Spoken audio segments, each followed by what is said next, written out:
বিসমিল্লাহির রহমানির রহিম। পরম করুণাময় আল্লাহর নামে শুরু করে দিচ্ছি। নবীদের জীবনী থেকে আমরা যে শিক্ষাগুলো পাই তা আমাদের জীবনের প্রতিটি ক্ষেত্রে আলোর দিশা দেখায়।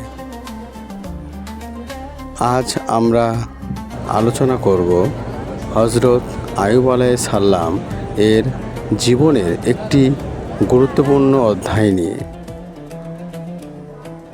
হযরত আইয়ুব আলাইহিস সালাম ছিলেন আল্লাহর এক প্রিয় নবী। তিনি ছিলেন ধনী, সম্মানিত এবং একজন দানশীল মানুষ।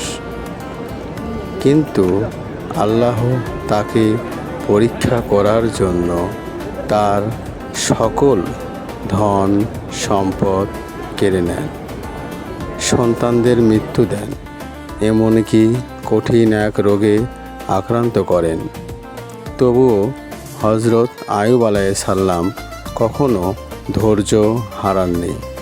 তিনি কখনো আল্লাহর প্রতি অভিযোগ করেননি, বরং সব সময় বলতেন, আল্লাহ যেভাবে চান আমি তেমনই আছি।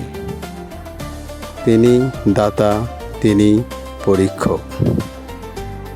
বছরের পর বছর তিনি রোগে ভুগেছেন, কিন্তু তার জবান থেকে কখনো কষ্টের আর্তনাদ বের হয়নি। এক পর্যায়ে আল্লাহর রহমত এসে যায়।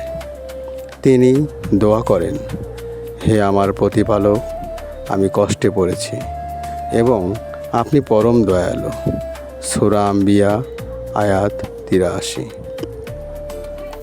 আল্লাহ তার দোয়া কবুল করে তাকে সুস্থ করে দেন, তার সব সম্পদ ও সন্তান ফিরিয়ে দেন এবং তাকে আরও সম্মানিত করেন।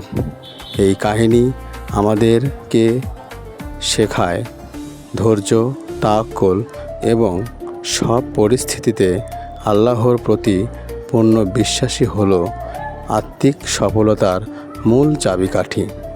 আসুন আমরা হযরত আইয়ুব আলাইহিস সালাম এর মতো ধৈর্য ধারণ করি এবং আল্লাহর উপর তাওয়াক্কুল রাখি। আল্লাহ আমাদেরকে সত্যিকারের ধৈর্যশীল হওয়ার তৌফিক দান করুন। আমিন।